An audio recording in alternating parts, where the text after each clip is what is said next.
బడుగు బలహీన వర్గాలకు అవకాశాలు కల్పించాలని సీఎం రాష్ట్రంలో బీసీ కులగణన చేశామని women's finance corporation chairman Bandru Shobharani తెలిపారు.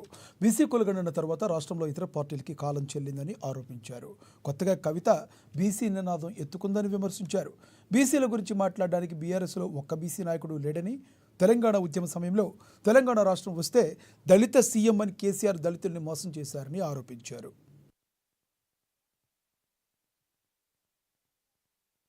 బలహీన వర్గాలు చాలా సంతోషపడతా ఉన్నాయి. ఇన్ని సంవత్సరాల తర్వాత ఏ ప్రభుత్వము చేయలేనటువంటి ఒక గొప్ప నిర్ణయాన్ని గౌరవ ముఖ్యమంత్రి రేవంత్ రెడ్డి గారు బలహీన వర్గాల పట్ల వారికి ఉన్నటువంటి బాధ్యతను విస్మరించకుండా వాళ్ళని గౌరవించే విధంగా ప్రజలకు సేవ చేసేదాలనే కాకుండా ప్రభుత్వ ఫలాలలో కూడా అగ్రభాగాన నిలపడం కోసం ఇవాళ బీసీ కులగణన చేయడం జరుగుతా ఉన్నది. బహుశా ఈ రాష్ట్రంలో ఈ బీసీ కులగణన తర్వాత రాష్ట్రంలో ఉన్నటువంటి ఇతర పార్టీలకు కాలం చెల్లినట్టే అని చెప్పేసి మేము భావిస్తా ఉన్నాం. అందుకే ఇవాళ ఈ రాష్ట్రంలో ఉన్నటువంటి రెండు ప్రధాన పార్టీలు, ఒకటి బీఆర్ఎస్ పార్టీ, రెండు బీజేపీ పార్టీ, రెండు పార్టీలు కూడా ఆగమాగం అయిపోతా ఉన్నాయి.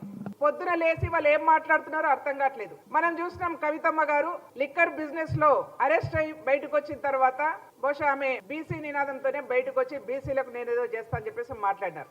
ఈ 2-3 జిల్లాలలో అనుకుంటాను బీసీ మీటింగ్లు కూడా పెట్టినారు. బహుశా పార్టీలో బీఆర్ఎస్ పార్టీలో బీసీ నినాదాన్ని ఎత్తుకునే బీసీ నాయకుడు లేకపోయి కావచ్చు. బీసీల గురించి మాట్లాడితే వాళ్లకు ఆ పార్టీలో కాలం చెల్లదని చెప్పేసి ఆమె నిర్ణయం తీసుకుంది కావచ్చు.